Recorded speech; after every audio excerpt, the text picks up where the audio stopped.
Everyone, and thank you all for joining this workshop in such a big numbers, which is always a pleasure. I've been tasked by Nick and the group to actually give a short intro. So I'll talk a little bit about the point of today and also what we're doing in Fair Impact on mappings. You certainly already have heard me talk about it many times. And then I'll pass the slides to Nick. That actually I would like to thank Nick and Carol and all the team actually for putting together this workshop and all the effort.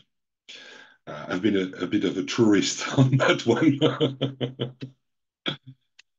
Okay, so maybe we can start. Nick, next slide, please. So the main focus of the workshop is mapping, is about mappings. So I love these slides. I'm a cat lover, so that's one of the reasons why I love this slide. But for me, it's a good representation of what we are going to talk about, things that for us human is actually very, very easy to understand that when we talk about cat, there are different names that can represent cats, but it's completely impossible for a computer to actually understand. And the point is that we want to actually create these relations between the different names that actually represent the same things so that we can harmonize different information systems in a more efficient way using the machine. And next slide, please. And so working on these mappings, I'm trying to actually put them together in a machine actionable or at least readable format, and to make sure that the time we spend to do this mapping, which can be quite a lot of time actually, and all these efforts is not wasted. I've lost my slide here. And so one of the objectives of this of our task in Fair Impact is to actually work on mappings, of course, but more particularly to focus on how we can make this mapping fair, because the idea is that all the effort that is being invested in doing this mapping can be shared among the different communities and reused, right? One of the aspects that we have been developing in the past month is to try to establish some guidelines on how to make them fair. We're still working on the first draft of the recommendation that should be released, well, in the upcoming weeks for comments. Another aspect on which we want to work is to look at existing common exchange model that could be machine actionable, so used by software to actually automatically aggregate information based on these mappings. And so one of the models we've been focusing is SESAM, that you certainly have heard about. But SESAM has some limits. It's done for simple mappings, can cope with some complex mappings, but still we need to look into how we can actually represent the broad diversity of mapping. And one of the things that we learned during the past years working on this mapping and discussing with all of you is that mappings is a term that contains a lot of different meanings. And it applies to very different levels. Some of us are talking about ontology or vocabulary mappings, so mappings between concepts. Some of us are working at the metadata level, trying to do mappings between different metadata schemas. Some of us are working at the data level, doing some mappings between data elements for the purpose of data integration, for instance. Some of us are even working at the API level, making some mappings at the API level. So mapping is not a simple term and does not just reflect what I just showed before, mapping concept, but quite an extensive, it has quite an extensive meaning. And so we want to actually see if we can come up with models for the different types of mappings so that we can make sure that these models are properly shared and everyone can access them, find them, reuse them, and to make them interoperable. Therefore, fair again.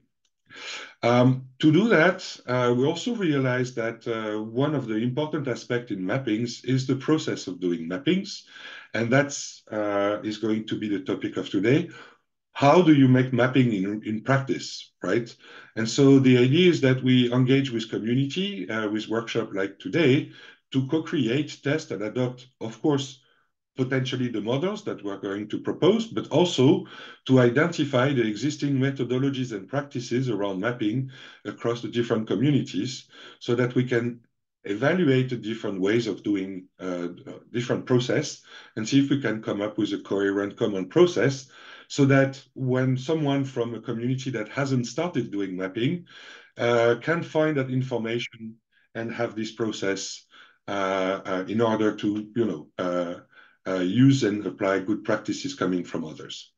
And then finally, another aspect that we want to work on in our task is also the governance framework, which is related also to practices and methodology, is these mappings, they evolve over time. So how do you make sure that they are updated, they are curated, and you get quality mappings so that you can reuse them more easily.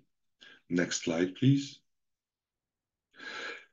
So our work has been done on what I call the two sides of the same coin. One is to look at the requirements and technical recommendations for making the mapping fair. And the other one is what brings us together today is looking at the practical aspects of mapping creation to maintenance to understand and document the community practice. Next slide, please. How we've been working in Fair Impact, it's quite simple. We have organized several workshops. We also organized a lot of sessions in various conferences, the RDA plenary, SciDataCon last year in Austria. We also currently working on putting together an RDA working group. So I'm making here a call for participation. If you're interested to work with us, please join us in the RDA context. That working group is being co-created with our colleagues from Faircore for EOSC, which is kind of our sister project, as they are working on a service for sharing and publishing mappings.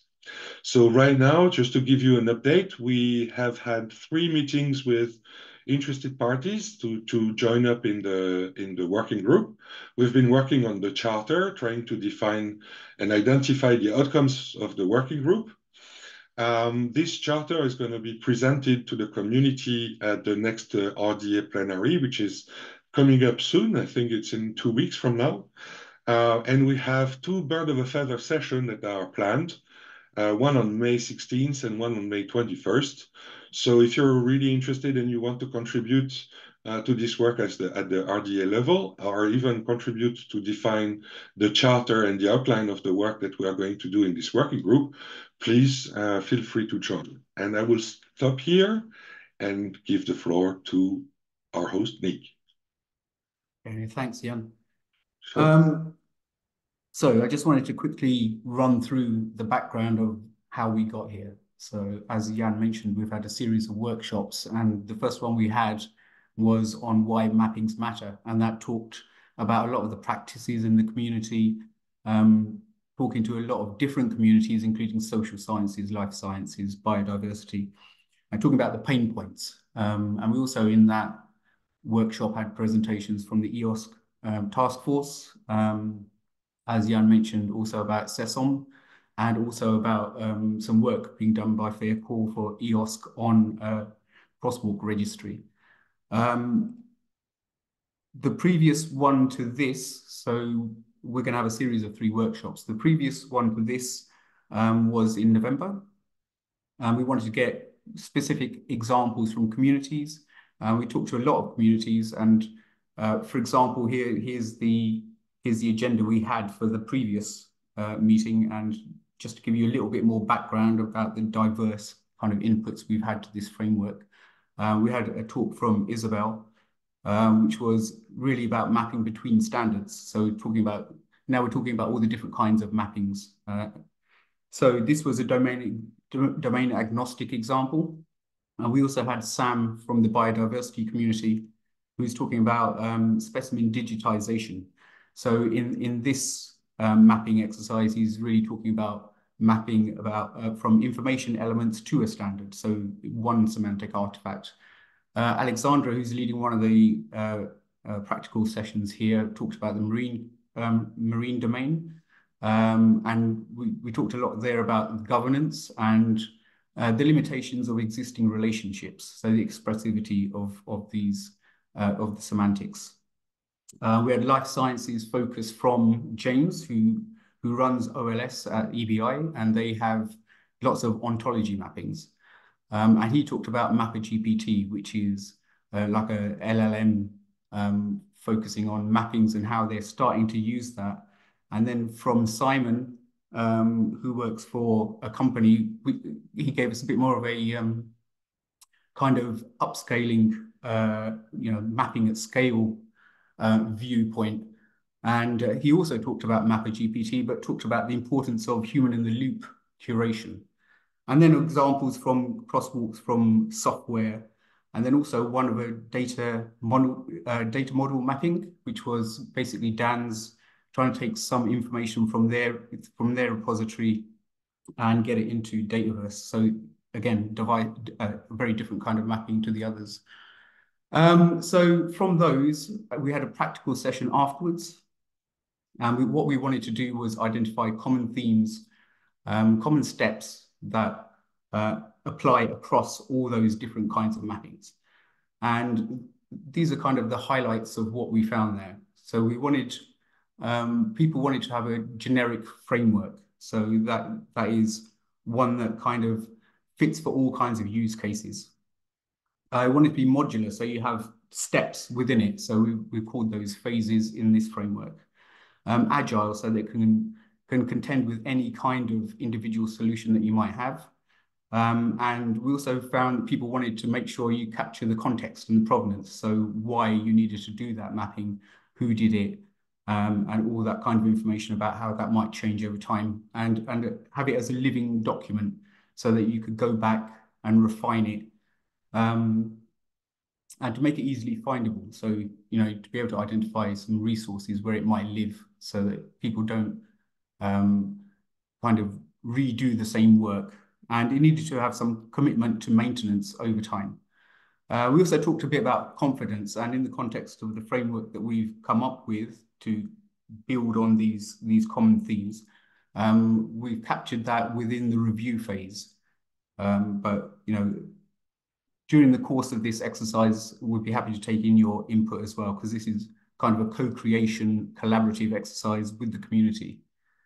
So we have a framework now based on the outputs from these workshops. You can go back and check the materials. They're all available, the collaborative notes, the videos, presentations, slides. And we came up with these conclusions and we put them into this framework. And what we want to do now is test it. And that relies on the people that are here and communities to have a look at this, and then we'll take the feedback and refine it as required. I should also point out there's a survey which you can still contribute to, which also feeds into this work. So for this workshop, I'll just run through how it's going to go. You've already had the welcome and introduction. What I'll do now is present the framework that we came up with. And then we have two short presentations, 10 minutes each, which are basically early beta testers. So, effectively retrofitting the work that they've done to the framework and see if it worked for them. After that, we have 5 one-minute presentations to basically pitch you their idea for the practical session. On the basis of that, we will try and allow everyone that's here to pick a session and go and join it. That will run for the rest of the workshop, basically, with a coffee break. And you can have that, you can agree the coffee break internally within your own team. And then we have a report back and close. So I'll just talk quickly about the framework to give you an introduction. So basically, we have these 5 phases. And for this, we've named each phase, and you can see really well as a teaser. Most of the work happens here. So to enter this, you need to have a use case. You come up with a protocol. You do the mapping. Then there's a review, hosting, and maintenance phase. I'll say a few more words about these in a second. Accompanying this kind of idea of this framework are two documents. There's a narrative guide. So we have basically 5 phases: the pre-mapping, mapping, review, hosting, and maintenance phase. And for each of those, so I'll give an example of the pre-mapping text on the right side of the slide there. But for each of those phases, we have a description of what it's about, what's supposed to happen there. We have a section on considerations, and I've tried to prefix those with kind of a topic or area to give a category for what kind of considerations they are. We've also indicated who the stakeholders are that should be involved in that phase. And you're free to suggest others or change them, obviously. And then the inputs to come into that phase and the outputs that should come out of that phase. To make that information easier to copy, easier to kind of document, we've created copies of this template, which is essentially a spreadsheet. And the spreadsheet has a top slide which captures the high-level metadata. So who's involved in each phase, inputs, outputs, dates, times, things like this. And then for each of those phases, there's a sheet on that Excel effectively. And each of those has questions, and we tried to reuse the categories there on the left. We have the questions. We tried to constrain those to make them easier to kind of answer. There's drop downs.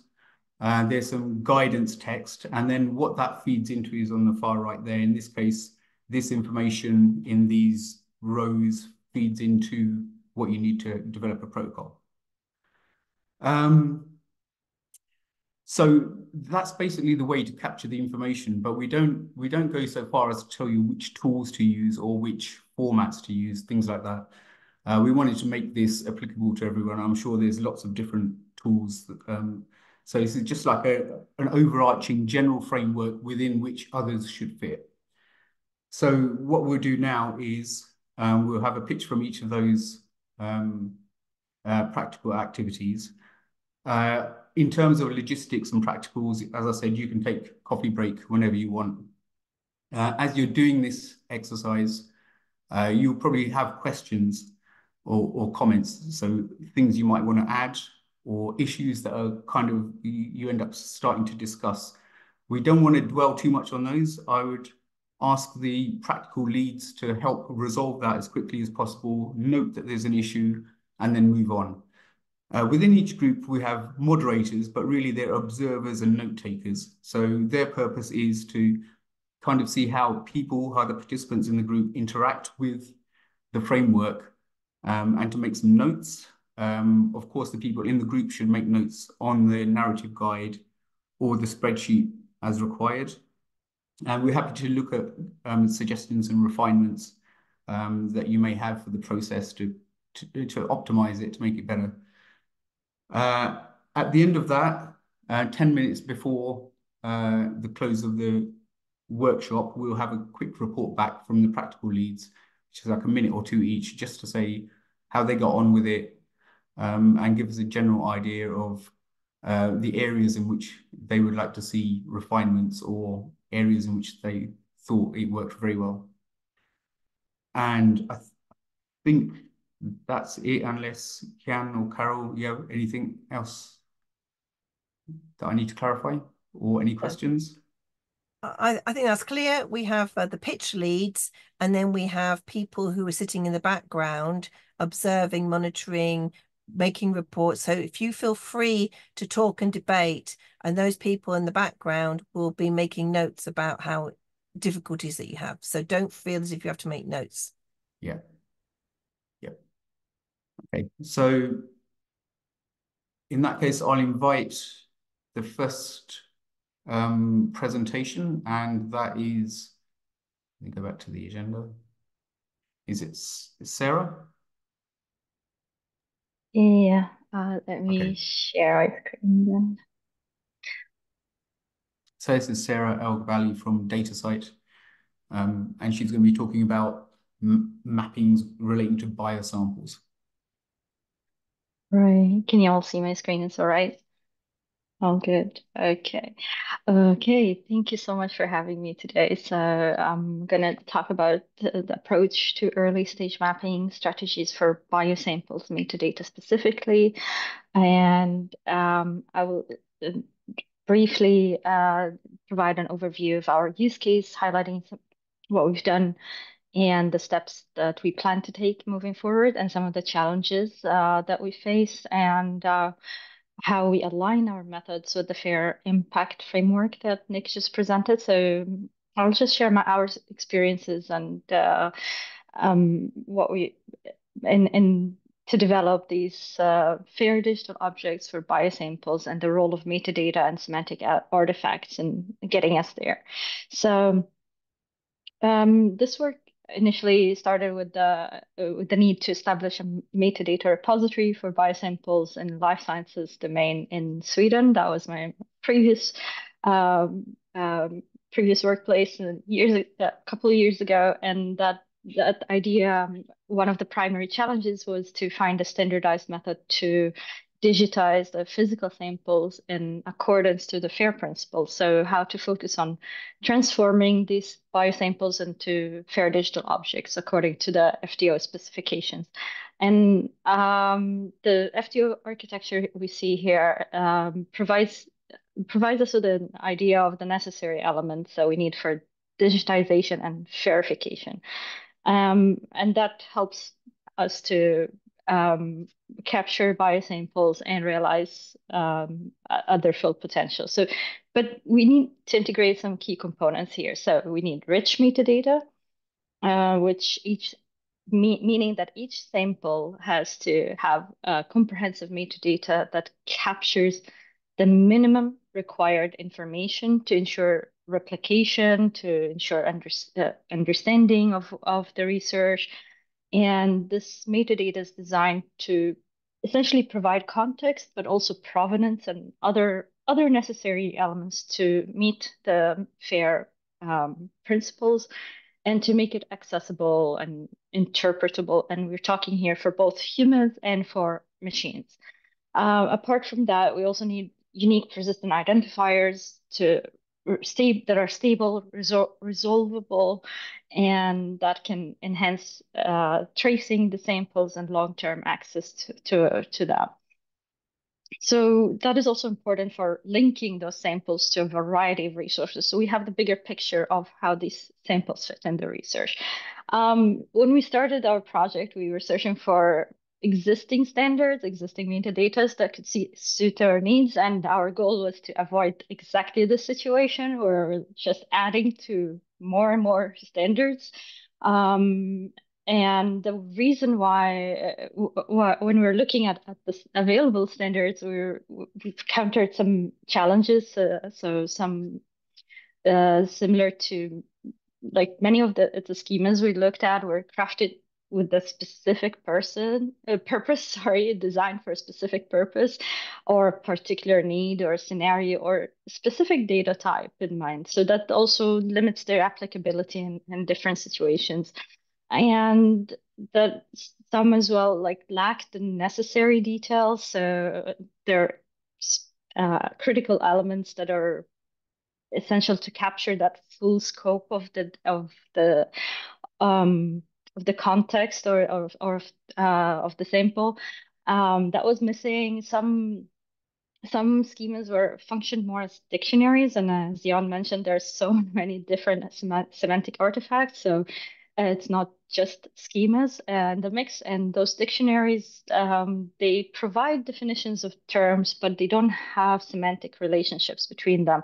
So that is really difficult for data interlinking and for queries and search. One of the biggest challenges, to be honest, is that most or many of the schemas are not regularly maintained and updated. So they do lack a robust community of contributors that are essential in moving this forward or if for the evolution process of standards. So that made them outdated. They are not aligned with current research, and they lose relevance in our day and age. So this is why we got together with the community to do like a collaborative mapping to address these gaps, to reached out to key figures and services in the biosample space, including bioschemas, Fair.C folks, and EBI folks, and so on. And the goal was to bring everybody to the table to discuss how do we align and integrate those various semantic artifacts? How do we focus on capturing like an understanding? How do we compare this, what already exists? And through this community initiatives and consultations, we included also surveys and biohackathons that Nick has mentioned. And this broader engagement allowed us to also identify and map more of the metadata elements that are required by the community. So and that's so again, instead of creating a new standard, we decided to refresh the existing one, the existing samples and biosample types and bioschema. And yeah, they were outdated. They needed comprehensive updates, but at least there's a community behind it, and this community is deeply engaged. So, and some of them also joined us from the original team that were behind the original types and profiles. So they help, and along with the other fresh faces, including myself in that group. And so we chose to work on the bioschema ones instead. And because bioschemas, they offer a lot of advantages and they meet our needs in that term. They bioschemas, just briefly, they adapt schema.org standards to the specific needs in life sciences, and this improves the discoverability of bias life science data online. They ensure that the data is also marked up well, and that would work across different web platforms, across different technologies. And so it makes essentially would lead to our biosamples being more discoverable, usable, and the data is portable between systems. And as I mentioned, it's community driven, so hopefully that would ensure that the standards are developed and staying relevant and up to date, and all in all, supporting fairness and the FAIR principles. So the outcome of that, we had core descriptors that were semantically mapped to integrate from all of the different groups that we talked to. So everybody came with their own set of metadata elements, and we looked at how they match up with what we currently have in the bioschema, and with each other as well. And we developed out of this, like, defined essential descriptors that provide context and describe samples and biosamples accurately. And these guidelines are ensure that are essentially the new types of biosample and sample in bioschema, which will be available as a draft for community consultation at some point soon, I hope. So this is the outcomes, but keep in mind, this is just half of the picture. So I'm gonna describe that second part of it. But some of the challenges that we face, and we saw the outcomes out of these challenges, is that it's hard to keep updating the mappings when repositories change, or so that factor of ensuring maintenance and updating requires backup, requires resources that's not always there. And there's no documented use cases, or in most cases we don't see them. And for example, now we would love to have a documented use case for bioschemas and biosamples use. Yeah, this is just some of the challenges. I'm sure a lot of people can relate to that. Next step is the community consultation, which I mentioned, and the maintenance and update by the community. So Nick asked me here today to kind of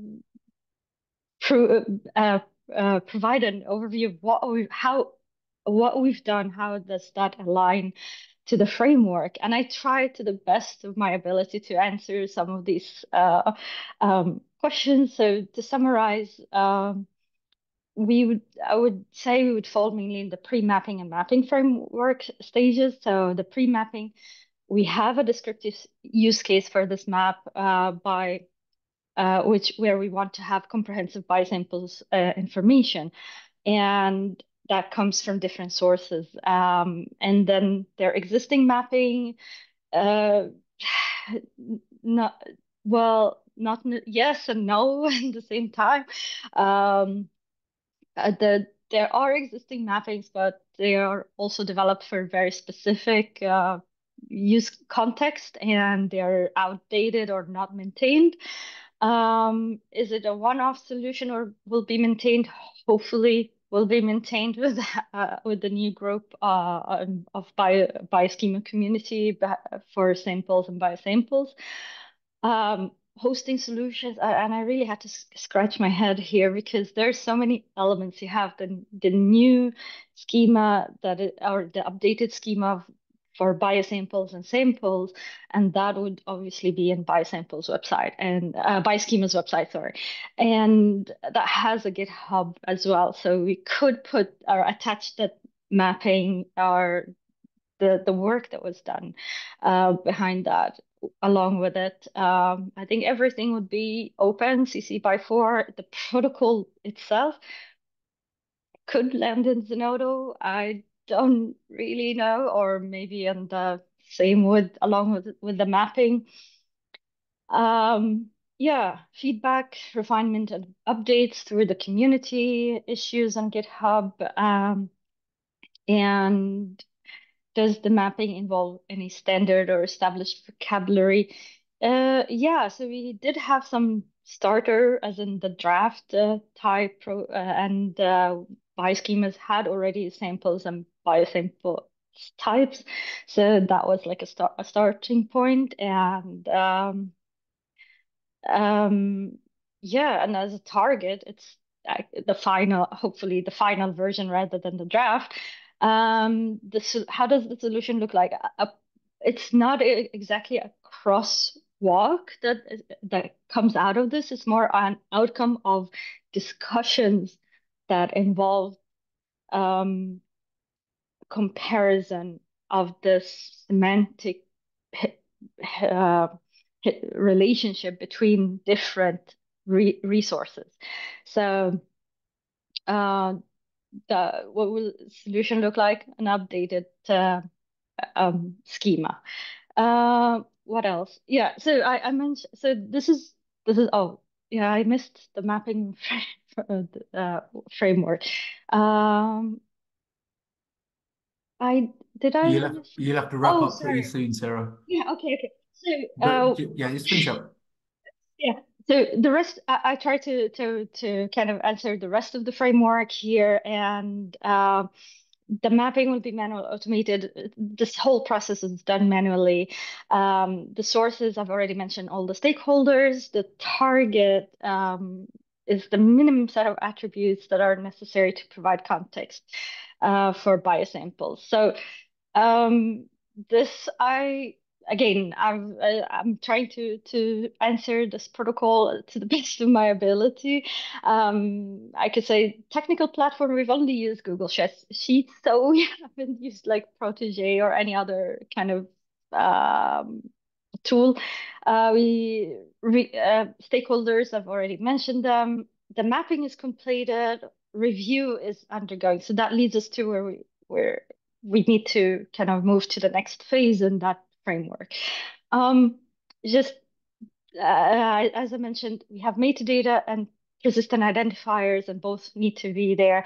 And for this to happen, we need to map the existing framework or from the biosamples to uh, to the data side metadata schema, which is used for DOI registration. So this is the second part, which we will go through as well in the breakout session. So some resources, oops, and in the breakout session, we're gonna have a brief look over the biosamples and the outcomes and the framework with the answers for that, and then we'll continue to look at the second part, where we have an actual crosswalk between the biosamples and samples elements and the data side metadata elements. So yeah, I hope you can join me in the second part, and thank you so much. Thanks very much, Sarah. Yeah, so that's also then feeds into the preview for your practical session. I think we'll hold questions because we don't run out of too much time. I think maybe at the end of the second presentation. So the next presentation is from Julian and Roman from NFDI. Hopefully they're there. I think I saw them. Yeah, hello. Thank you. Okay. Great, thank you. So the 10-minute session now, I will talk a little bit about the mapping that we did last year. And by we, I mean Roman and me, of course, in NFDI. And we were working with the German Federal Institute for Risk Assessment. So they are mostly talking about risks in food and animal feed. And for that, we will look at, what do we have here? Will I share my screen? Can you see it?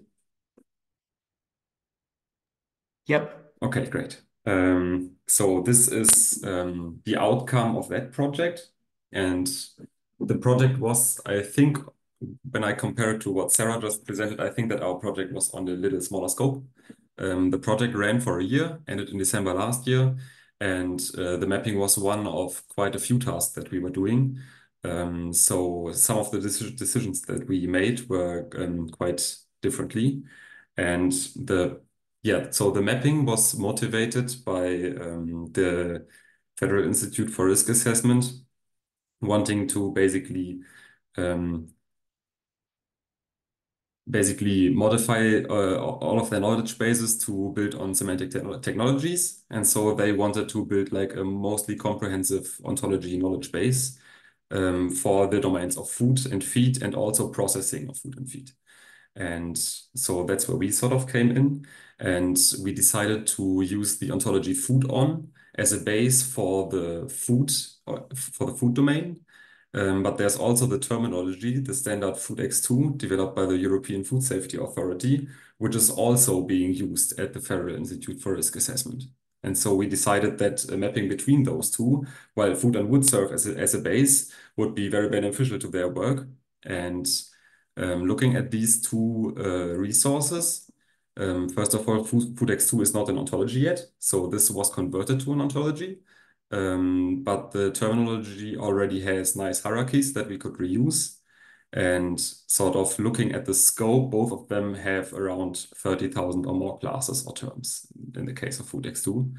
And there's also a little bit of a shared history already. So both of them in more or less parts based on the Langwall thesaurus.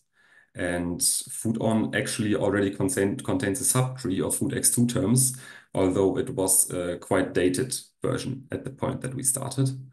And now both of these were in the scope of our project already available in a terminology service, in ZBMed's SymLogP terminology service, which is based on OLS. And now we could use that terminology service to assist in the mapping. And due to the size of these two ontologies, we knew that within our project, a manual mapping would not be feasible. So we were looking basically exclusively for automated strategies, at least to achieve like sort of a baseline of mappings and then review these manually. And we started this by looking at basically exclusively string-based matches. And then we sort of looked at the results and sampled a few of them and looked at the accuracy and then reiterated on the automated strategies. So in the beginning, we looked at, as I said, string-based matches across the labels and synonyms of these concepts. And then later, since as I mentioned, both of these resources are based on the Langwall thesaurus, at least in part.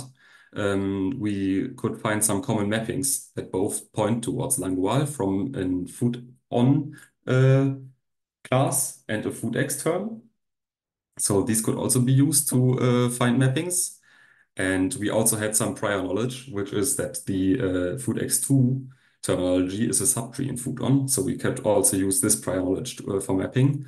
Although, of course, these were not the most interesting mappings because we already knew that the subtree was there.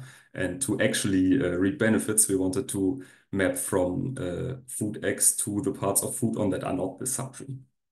And yeah, the string matches and so on were found via our terminology service, and then ran through some scripts. And this is like an example of a mapping that was found where we have some string match in a term in foodx and foodon. And since we noticed that not all of the string matches are so accurate, we sort of then used the cross references to Langual to sort of confirm these string matches. And of course, the shared cross references to Langual also gave us some more mappings that we did not see via string matches yet. And so when we only match strings, we noticed that the accuracy of our automated mappings is around 50%. And so then we integrated the confirmation step and got our accuracy up to 86% accuracy, which is still not great. And in the end, we also only mapped like about a third of foodx2. And we never had the ambition to map the entirety of foodx2. Due to the scope of the project, we said, well, we will just map as many foodx2 terms as we can while still being reasonably confident in our mappings. And then we decided as a last step to do a manual review of the confirmed mappings. So here in the Sankey plot, you can have a little bit of a more in-depth view into how many mappings we had, but this is all for later now. And the manual confirmation that we did in the end, the review contained almost 3,000 mappings, which took our reviewer around 15 hours. And for sharing them, we decided to use Sesam. And this this was achieved during the project, and this is now available on Zenodo. But in the future, we also want to host it on a more suitable location, maybe some mapping service. But this is still to be decided. And so now I will switch gears a little bit and look at our at the mapping framework.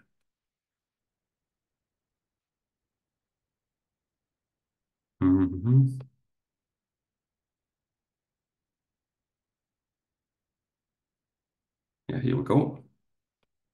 So this is the Google Sheets file that we filled out retroactively for this mapping endeavor that we had. And most of the activities we did were able to be added in here quite well. So this is the overview of the different phases, where maintenance is left empty because currently maintenance, since the project had such a limited scope, was not planned. But in the future, in NFDI Agro, we might be able to find a home for this mapping and be able to maintain it. And now for the pre-mapping, most of the contents here were applicable quite well. As I said, we sort of had a feedback loop of initial mapping strategies that were based on automated scripts. And then we had a sort of picking samples review process to get like an initial idea of the accuracy of our mappings. And then we again went back to the mapping phase. So this was something that that the framework accounts for, but that is not part yet of this entered data here. So what we entered here right now is basically the final run of our mappings that we did and the review that we did with the final 3,000 mappings. And then in hosting, currently this is the Zenodo hosting that is entered here in the framework, and maintenance is currently empty. So this is the current state, but the feedback loop is still to be entered in the framework, still to be modeled. And when it comes to hosting, in the future, when we manage to host our SESM output in a suitable location, then we will also have a second hosting location. So this is also something where currently there's only the Zenodo hosting, and yeah, this also needs to be integrated in this framework representation here. So this is a general overview of our the framework applied to our practical example. So Nick, shall I start with my little pitch? Yeah, I just want to say that was really good. I like that you were able to capture most of what you needed, and what you've identified is that the feedback loop, we need to document how you capture that in that kind of tabular spreadsheet form. But yeah, so thanks for that presentation. We'll move now to the kind of pitches. Sarah's already done hers at the end. Unless there's anything else you wanted to add, Sarah. Yes, just quickly. Just let me share a screen again. Yeah, so as I mentioned today, we're going to be looking at the source, which is biosamples and sample types, and hopefully assign some relations and some cardinalities towards the data site metadata. So I have some background information which is shared, so please come and join me, and the cats as well. So thank you. Great. Okay, sorry, go ahead, Julian. Okay, great. So if you found our use case interesting and you want to see more about this practical application of the framework, then you can come join our session. Since my time is quite limited, the session will be ran by Roman Baum, who's already in here. But I'm sure you'll have a great time. And if you want to talk to him about SESM hosting, for example, then we're also like really interested in this topic. Thanks. Great, thank you. Alexandra, do you want to go next? Yes, it's a 1 minute, isn't it? Yeah. Yeah. So I'm gonna share my screen. Here it is. So what we plan to present is from the mappings that we receive. The mappings that we do are for interoperability. And this particular mapping is to provide alignment between existing vocabularies in order to provide metadata. So these mappings are used for metadata annotation. So this particular mapping, so we have a set of mappings. I'm going to focus on this one and then see if we can go through the set of mappings that we were asked for. So we have a term that is called blood, but is blood in a certain context. But so this is the blood, and these guys were asking us to associate it with the blood in their vocabularies so that their data sets, they convert them in a different format that uses the NVS vocabularies, and then they upload them there. So they need this mapping, and we will discuss how this mapping was made, all the pre-mapping process, up until the maintenance, the upload, the SESOM mapping, how we do that, how we share it, and all of that. So this is all already maintained in NVS, and we'll also talk about the different means of getting feedback, requests, and so on. And at the same time, we'll in our session, we'll also be presenting. I'm throwing the ball to Enrico. So I'll stop here, stop sharing my screen, and give the floor to Enrico. Thank you. Yeah. Thank you, Alexandra. I'm Enrico Boldrini from National Research Council of Italy. In the context of the FERISE brother project, EOSC project, is we are dwelling into implementing this syntactical mapping between two metadata standards. The first one is ISO 19115, or at least one profile of it. We want to map these metadata elements to a DCAT profile, or at least a profile of this metadata standard. So we map from ISO 1915 to DCAT, and this is the information view of the two schemas. What we want to do is to, what we have done, we are doing in Ferise is to find a mapping between the different elements and implement it in a software brokering framework. That is a framework that has many different mappings. But let's start with this one, and we will go in the practical session through the survey to find out all the different steps, and we are looking forward for even making the mapping more fair, more accessible, and more formal defined rather than simply implementing it in the software as we usually are doing. Thank you. If you're interested, please join us. Great, thank you, Enrico. Just to be clear, that's in the same breakout room as Alexandra. One more, Moran, are you ready? Yes, I'm ready. Hi, everyone. My name is Moran Greenpeter. I am from the Software Heritage Universal Source Code Archive. We are going to work on code meta. I can share my screen, but I think that 1 minute is not so long. So if you're interested in describing research software and discovering the code meta community and what can you do with it and try to contribute to this effort of mapping vocabularies that describe software in different ecosystems, that's your session for you. So we will have fun. Come and join me. Okay, great. Unless there's any logistics questions, I think we will just open the breakout rooms.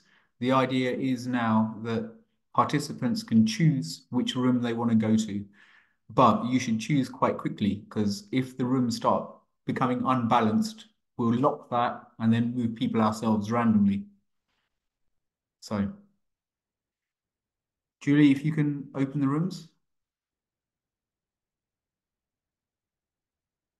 And remember, you can have, in your own group, you can agree your own coffee time, and we'll meet back 10 minutes before 6 European time. So that's almost 2 hours. So we're kind of not too far off the schedule. And Nick, one question. Can you please clarify what PG1, PG2, PG3, and PG4 are? Yes. I thought I put the names on there, but maybe I didn't. So Practical Group 1, PG1 is Sarah. Practical Group 2 is Alexandra, so that's PG2. Moran's is PG3, and that means that Roman and Julian's is PG4. Within each of those groups, you have your own set of dedicated documents so that we capture the experiences and interactions of each group separately, and then we'll collate those together back at the end. Not in this session, but separately after the workshop. And those of you who indicated you're happy to be contacted afterwards, we can follow up and let you know how to access those materials.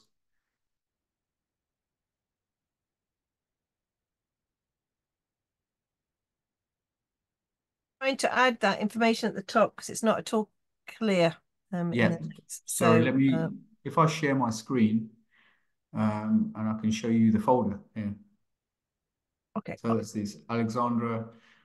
So I put the names at the front just to make it easier for the practical leads to find them. But Practical Group 1 is Sarah, 3 is Moran, 2 is Alexandra, 4 is there. Yeah. And Enrico, like Nick, Alexandra, and Enrico in PG2. So I wrote it on the chat. Yeah, I've got that in. Okay. I'm just putting it into the notes so that everybody can see. Because great, thank you. They won't remember the number, but they'll remember the person who pitched. Yeah, exactly. Okay, right. So we need to get into the rooms. How do we get into the rooms? Are these rooms created yet? The rooms are created because I saw a select. I saw a select button. Yep, there is. If you go to breakout rooms in progress and you can pick 1, 2, 3, 4. So disseminate people. Yeah. All right, so we managed to go through the framework and pre-mapping, mapping, and review, and address the different elements in the framework. And a couple of things stood out.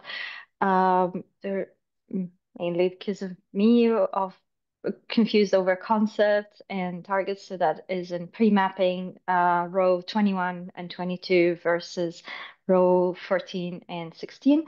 And for row 7, where the solution would be hosted, I think people put it in multiple places, either their own personal repositories or even in or Google's or different websites. So it would be nice to be able to repeat that and list all the places. I think overall it was a really good exercise, like trying to address these questions. And we also did a bit of mapping on looking at the relationships and cardinality between attributes from the biosample schema and data side, and realized it is much harder than it seems. So I think that's it, unless someone wants to add something.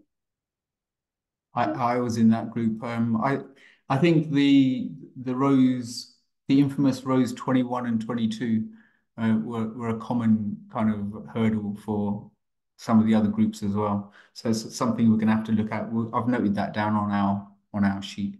I think Alexandra, you were next. Thanks, Sarah.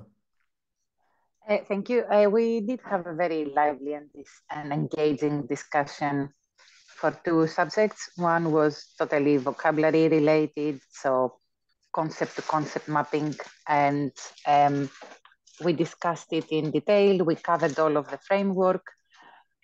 We had Carol taking notes and being very detailed and capturing everything that we said. Lots of engagement and questions that came up that give us a lot of things to process on how we do the mappings. And then we discussed Enrico's use case, which is a crosswalk, which really we are still not sure are there many crosswalks out there published in a formal way.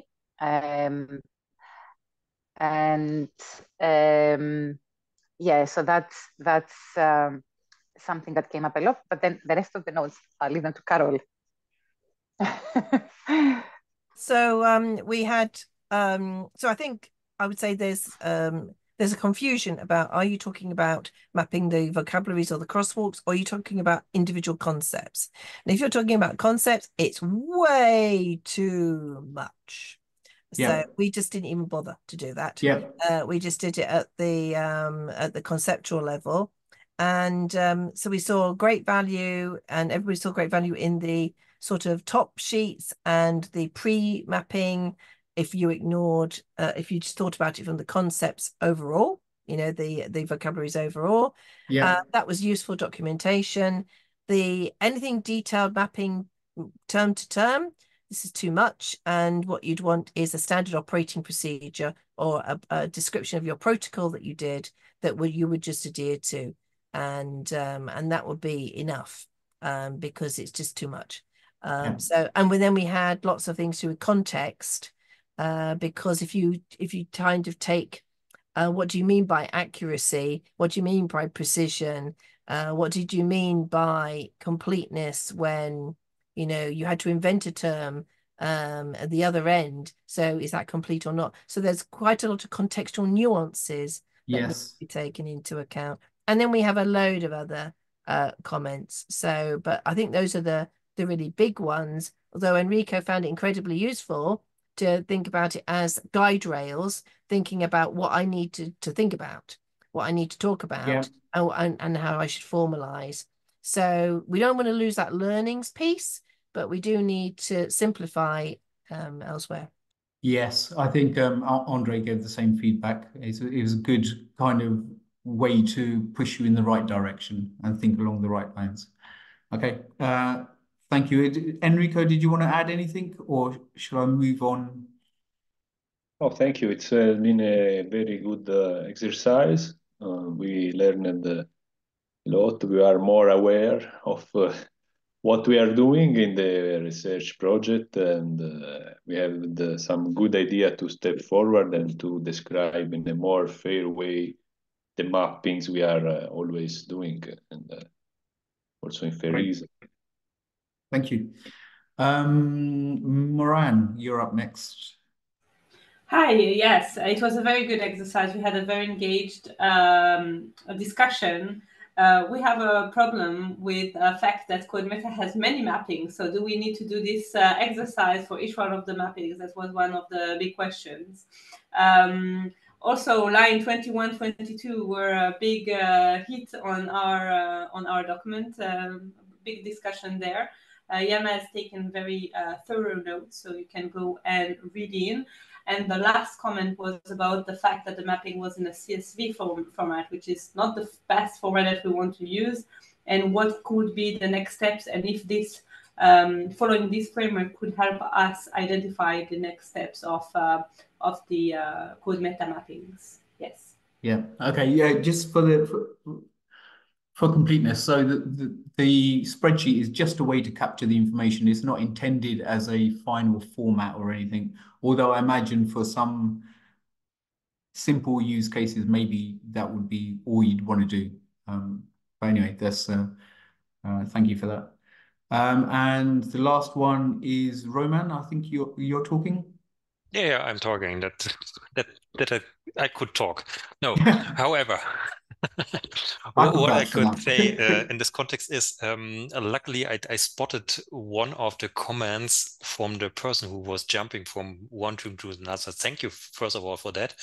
Who wrote down, it looks like they're fitting all. And the reason for that was Julian was doing that already yesterday and the week before and entered some data there. So we already have some things to discuss. And this was also something we did in our group, that we discussed a lot also about the use case itself.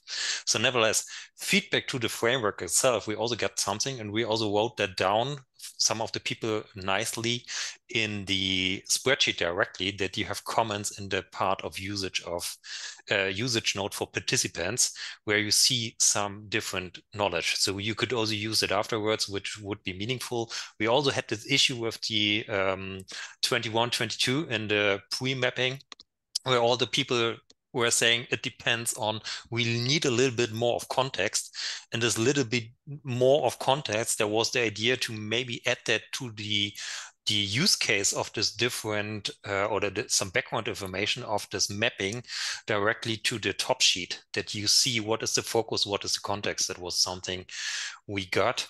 And something else what we also finding out, and I also spotted it already in the shared notes, is the part with the hosting, since there's probably not only one place to host a mapping itself. So what does mapping mean? There was also the solution I spotted already in another group with Zenodo, combined Zenodo and Git itself, the technology. But I would also say maybe there's something like a mapping service to access the mappings directly with machines and other stuff, which will also host somewhere the mapping, which was also in our group, what we discussed. And then I also have to look again if I was missing something, but I think it looks good so far from my side. If there's something else, please, group 4, raise your hand and also add a comment. If not, I would also say, Nick, thanks for the organizing and all this other stuff. It was a pleasure to join. Thank you very much. Yeah, thank you to all the speakers. I hope everyone that participated found some value there. I think we'll wrap up as we're a little bit over time. What we'll do is, if you've indicated that you're interested in the outputs of this workshop, we'll email you once we've consolidated those materials and put them out. Carol, Jan, anything more you'd like to add? No, I think it's been a very satisfying experience. Well, it's been very, very, very stimulating. Though it was hard work, is what it was. And I think we've learned a lot, and I think the next round will be very valuable. We'll let everybody know. I see Roman's got his hand up. Yeah, he's got his hand up. Yeah. Yeah, I was missing something, and what I missed was that we thought about that this mapping framework could be also attached to the mappings. since it is a lot of metadata which would be meaningful, also how the mapping was created. And that could be also meaningful that that framework could also work with that. That maybe also fits as the last word. Yeah.